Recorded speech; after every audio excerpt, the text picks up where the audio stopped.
Hello everyone, I'm doing well, I hope you're doing well, and it's been a while since I last recorded a video or uploaded one. And that was like at the end of June or the beginning of July, I don't remember. A lot has happened since then. Even now, I'm just now getting out of some allergies, and in 9 days, technically kind of 8 now, um, I'm gonna go back for my senior year of high school. So that's pretty big. And then before I know it, right after my first semester ends, I am, for one, going to see the Avengers Doomsday movie. But then also 3 days later is my 18th birthday. So that's going to be pretty big. But a lot has happened in between now and then since last one I uploaded. And I think there's a big takeaway from one of those things happened recently. Last week is what I'm going to talk about. Last week, my pawpaw had a heart attack. And so that was a pretty big thing. I call him my pawpaw, so he is my grandfather. He's not my biological grandfather. But he's married to my grandmother, my maternal grandmother, and ever since I was born, I've known him, and he's been taking care of me and loving me, and I love him so much, and it's no different. I love him with all my heart. But last week he had a heart attack, and so I want to talk about that. I want to talk about how I felt and some important takeaways to take away from that. But before we get into that, I want to read something from this daily devotional book of mine. I've uploaded a couple videos about that. Today is technically before, it's like an hour and a half until it's August 4th. But today is August 3rd, and so I want to read today's daily devotional. The title of this devotional, okay, before we actually do this, a reminder again of what the devotionals look like. Each page, for every single day of the year, each page has a title, a verse, and it lists the book and the chapter and the verse, and then it gives like a little kind of like a lesson talk or a description, a breakdown of the verse and how to apply it to you today, and also kind of like a little like talk from like the writer to you as well, and like really like reflecting thing on that, like reflection kind of basically. And then it has a little prayer at the bottom. So we're going to read today. It's August 3rd. The title of this devotional is Tests. So this is from Psalm number 26. This is verses 2 and 3. Lord, try me and test me. Look closely into my heart and mind. I see your love and I live by your truth. Imagine walking up to your teacher and saying, "Give me a test." You're probably not going to do that way. Usually people don't jump at the chance to be tested, but this is exactly what is being said in this psalm. Asking God to test you is different because he is always gentle, and he will never cause you shame. When you ask God to test you, you can be sure that he will fully understand you. He will look at your heart and kindly tell you if there is anything that needs your attention. He might tell you to ask someone for forgiveness. He might tell you to spend some time resting, or he might show you an area you need to change. No matter what, God is always kind, and a test from him is nothing to be nervous about. He is the best teacher you will ever find. Test my heart, God. Show me if there is anything that I should do differently. Teach me how to welcome a test from you. I know that you will be gentle and kind. Thank you for being such a patient teacher. Amen. So I want to keep that in mind. A test. Show me what I need to change. Show me an area that I need to work on. Show me what I need to do if I need to rest. I want to, put that to the side for a second. So I want to talk about what happened. So last week, I think this was on Monday or Tuesday, I had just gone out of work, and I didn't want to walk home, so my dad picked me up, and on the drive back, the news broke out all of a sudden that my papa had a heart attack. And so kind of after a little hot, rough day of work, I just like really sat there, and I thought and I reflected, and I prayed in my heart, and I was wondering how the family was doing, how my grandma was doing, how my mom was doing. And it got a little scary because I haven't had a lot of scares in the family or losses in the family, except for when I was 9 years old, my uncle passed away. And so that was kind of hard, or that was really hard. But nothing had ever happened until today. And so it's just a reminder, always be prepared, even if everything seems like it's going well. anything can happen. Anything can happen in a day, in 2 days. And this is actually kind of a part of the core message I have for this. Yeah, I got home and my mom was talking to me about it. She was letting me know what's going on. Like, his coworker found him not breathing, and if it weren't for him calling the ambulance and getting help, who knows what would have happened. I mean, the worst, obviously. But thank the Lord, his coworker was there and he found him. But yeah, and so what happened is he needed to be like, I don't know what you call it, helicarried, not helicarried, Avengers. He needed to be carried like by helicopter in the air. It's like I don't know what it's called, meta lift or something. I don't know. But he needed to be transported by air to the hospital real quick from a helicopter, and I don't know much of what happened after that, but it was just some scares. And after going to the doctor and finding out, he just had a heart attack and just wasn't breathing. Luckily, the coworker also knew CPR, so practice CPR. It's really, you never know when someone needs your help with CPR. Yeah, it got pretty scary. My mom got emotional about it, and me and my dad, we just kept reassuring, just pray. Don't dwell on it. Don't worry yourself about thinking about it. Just pray. And for the next couple of days, my grandma was just constantly just going up there after waking up in the morning because she couldn't just sleep up there.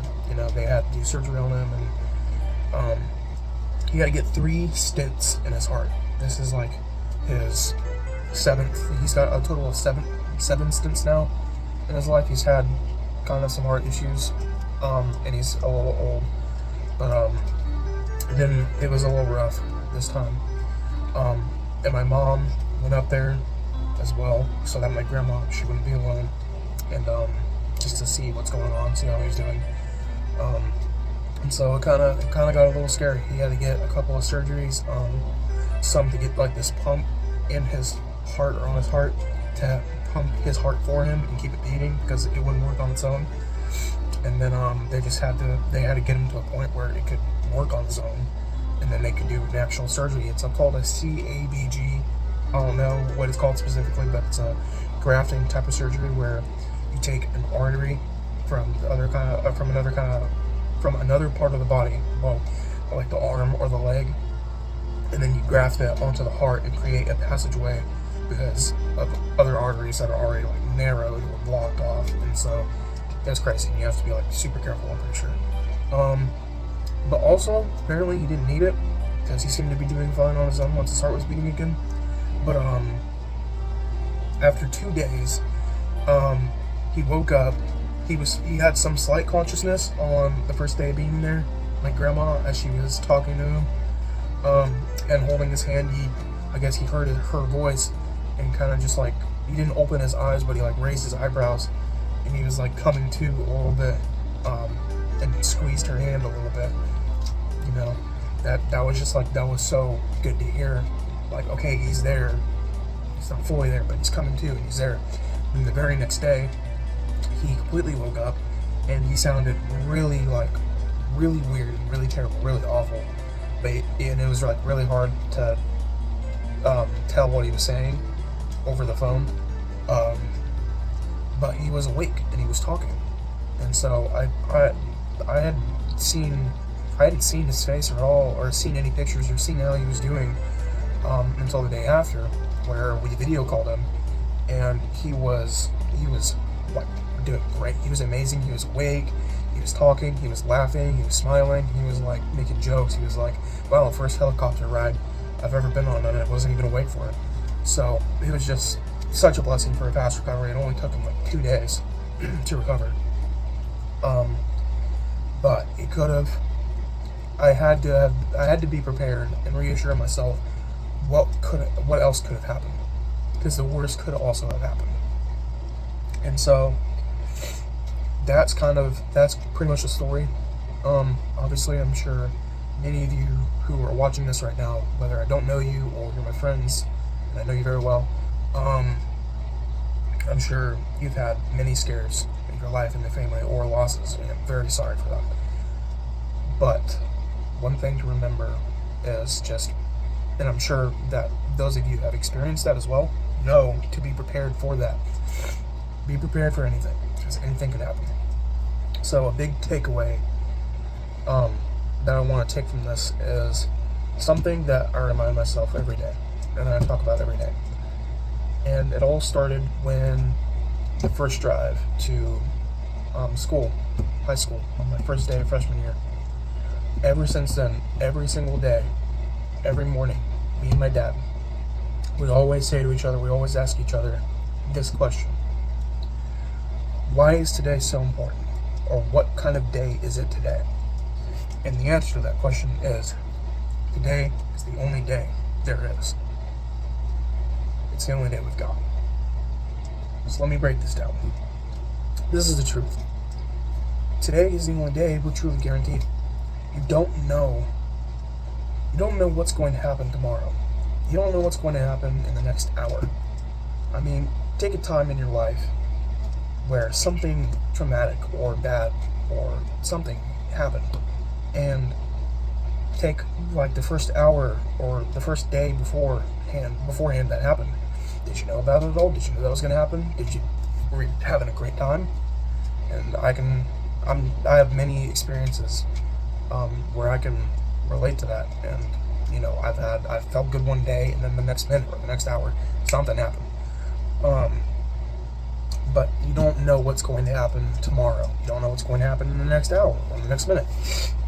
So, I mean, the next hour, the next day, today could be your last day on Earth. You don't know what is going to happen.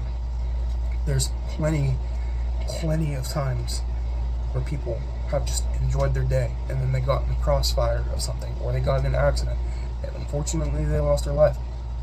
So, don't assume that you have an extra opportunity to do anything that you were supposed to do or wanted to do. Take the opportunity that you have now. Take the gift that you have now, that you've been given, that you've woken up today and you're here, standing on your two legs, or sitting down or laying down, watching this video, being here on Earth, living with your family, or being with your family, being with your friends, being with people who are important to you, and living and breathing, being able to see another day here on this earth. Be thankful and be grateful that you are here. But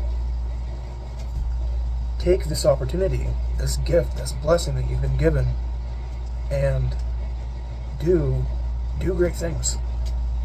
Be kind, help others, do good, be happy, and accomplish your dreams. Because before you know it, it could all be taken away from you just like that. That's a better sound.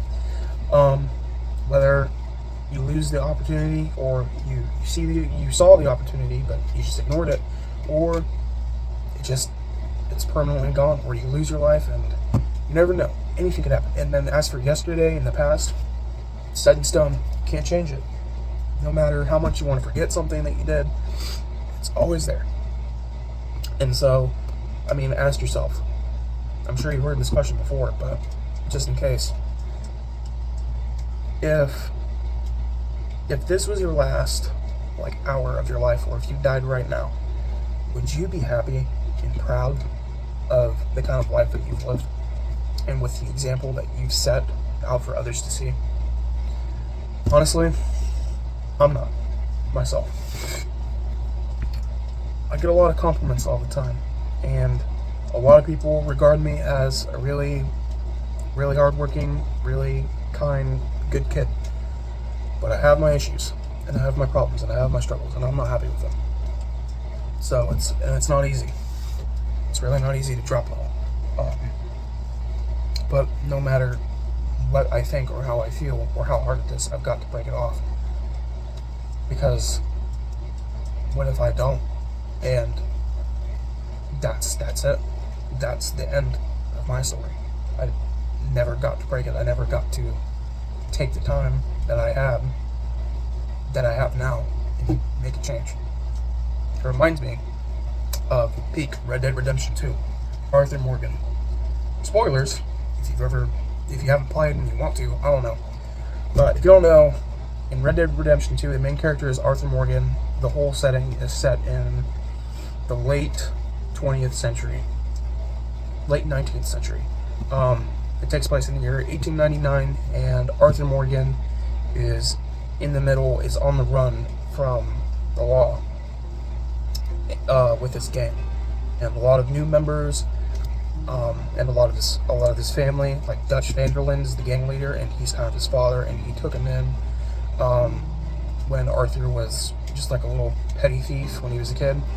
Kind of his brother, not actually his brother, John Marston, who was a little bit younger than Arthur when Dutch took him in, and he was about to be hung for stealing food, but then Dutch rescued him, and so they both grew up, and ever since then they've been living a lifestyle of just evil and being outlaws. But I don't want to yap. It's so good, but I don't want to yap too much. But the main thing is, when you play the game and you play as Arthur, you see the attitude and the kind of man that he is, that he's hardened into. You see, he's pretty sarcastic, he's pretty bratty, and maybe not too much stuck up, but he's not a very nice guy, and he's not too good. A lot of people that he runs into, he almost kills them or threatens to kill them, and doesn't care. It's all about money, money, money, because the whole point is they need enough money to get away and run away from the law and go live peacefully somewhere in the Caribbean or somewhere in New York. They're constantly bouncing around trying to find all this out. But it gets to a point where it doesn't work out. The jobs that they do and the heists that they pull off and everything, it always ends up in some backlash. And this is the first big kind of development on Arthur's character. The game starts off in the aftermath of the absolutely terribly failed heist. And you see, as it starts off, they're on the run and they're in the mountains, they're in hiding. And some gang members have been shot and killed or passed away. And as the game goes on, more gang members, more family just goes off and dies and passes away and gets shot, gets killed, and it creates fear and instability, and it loses hope within the gang. And at a point, Arthur starts to question the whole thing, but mostly Dutch, because Dutch is constantly like, oh, it'll work out, we just need money, we just got to go, we just need money. But it just doesn't work out. Then it gets to a point where in the middle of the game, the climax, it's another huge failed heist, and they end up, a part of the gang that ran away, they end up in the Caribbean, in an island near Cuba called Guarma. I'm sure it's a fictional island. There's no island actually called Guarma. But soon after they get back, Dutch is still like on top of the mentality, like, we just need money, they want us and they've gotten to us a little bit, but we're still here and we just need money. We need to keep going. Arthur's really starting to question it, and then at some point Arthur passes out in the street in one of the cities, and he finds out he has tuberculosis. Now, at the time, in 1899, if you had tuberculosis, you were dead. There was nothing you could do. You were a dead man. You were going to die. And so he got tuberculosis from beating a man who owed the gang money, because one of the gang members was like a loan shark or something, and so various people out in the country owed them money, taking loans from them. And so all Arthur was on about was just money, money, money. And so just give me money. You owe us money. We need it. Give it to me now. Give it to us now. You owe us. And so he beat a man to death over it. And eventually, later in the game after that, he went back to that family. That man's wife and son gave him the money, and he was like, okay, cool, whatever, I don't care. Thank you for giving me the money. But he has no remorse or no regret over killing a man for it. But then that man was sick and also had tuberculosis. It's a very subtle detail, and it's never like strictly pointed out a lot. It's never too obvious, but that's how he got tuberculosis. And then from then on, something just like completely switches in Arthur. He's devastated, and he really gets to a point where he's like, this is the kind of life I lived, and it's just not going to work out. And now I'm going to die, and there's nothing I can do about it. And so that just like, that really switches flips a switch. Flips a switch in him. And he starts, the more innocent and more like trying gang members, he helps them and supports them, and then he starts really reflecting over his actions and the kind of life he lived, and he's trying to help other people, and he's trying to make up for it, and he reminisces over a lot of stuff. Like, it's hardly ever pointed out in the game, but he had a son named Isaac, and he was shot and killed along with his mother, and so that just really hardened and broke down on Arthur, and that just kind of more contributed to the kind of lifestyle that he fell into. But since he was sick and he knew he was dying, he was trying to make up for it and do all the stuff and get the people they cared about away from the law and the kind of lifestyle that they were living, get them out, get them safe, get them living a happy life and a safe life. But the blessing that Arthur had was that he knew he was going to die soon. And so he knew when it would all be over. And he knows he can make a change now. But those of us that don't know when, never truly know when, act as if today was your last day on earth. Because it could be. Never know. And again, if you were to die now, would this really be the kind of example that you want to live and leave out in the world? So anything could happen, and be prepared for anything that could happen. With a heart attack that my pawpaw had, I wasn't prepared for that, but I had a lot of peace in my heart, giving it to God and having given a lot of things to God recently, and I wasn't too stressed or anxious about it. And I thought about it sometimes, and I got a little rough, but every time I just thought, and I prayed to God. I prayed for peace in my heart. Either way, whether he gets out of it or he passes away and the worst happens, even if that happens, I prayed, just give me peace in my heart, Lord, please, peace in my heart, no matter what happens. Because even dwelling on it, that will distract you away from what you can do now. Maybe, but there's so many blessings and a lot of things, like the fact that you're here today.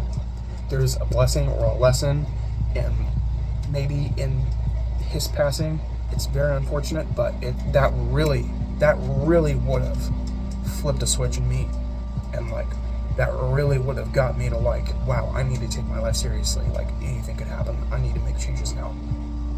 So always remember that. I don't want to make this too long. This is going over 25 minutes. Jeez Louise. But as I said, this might also be like something like this that happened with my pawpaw. This might also be a test from God. And like in the devotional, like it said in, again, Psalm chapter 26, verses 2 and 3, Lord, try me and test me. Look closely into my heart and mind. I see your love and I live by your truth. Amen. So again, the main takeaway, the main point of this video, today is the only day that you truly have. It's the only day you're truly guaranteed. Make a change and set an example for the example that you want to leave here on this earth, because I believe many people, despite what they may be going through or struggling with, that they don't want to leave a bad example on this earth. They don't want to be remembered negatively. They don't want to be looked down upon. They don't want to die and then be buried, and then no one comes and visits their grave, and no one leaves roses for them, no one goes to their funeral. They want to be remembered, and they want to be remembered for all the good they've done and their good deeds. The kind of example that they set before they died, but we don't know when we're going to die. So live your life as if today was the last day. The blessing and the opportunity that you've been given here now to stand on your 2 feet, or just live and breathe and watch this video, or go outside, and what a blessing to be able to run, or just be with your family and your friends. You can definitely just make a difference now and make a change. So always remember, you're never truly guaranteed another day. So make a change now and set the example that you truly want to set. Because what a blessing, how grateful we should all be, and what a blessing it is to be here today and now and still live. Because some others they don't get that opportunity, unfortunately. And so we need to really be humble. We really need to humble ourselves and set a good example while we're still here. So that's all I had for today. This video is pretty long. I don't want to make it way too long. I apologize, but I hope this helped you. And yeah, that's pretty much all I have. So I hope you're all doing well. Again, I'm doing well. And always remember, God loves you. Give your faith to Jesus. Give your life to Jesus. He is good and He loves you and He wants a relationship with you like no other. And keep your head up, and you got this. You are loved more than you know. Amen. God bless you all, and you have a great one.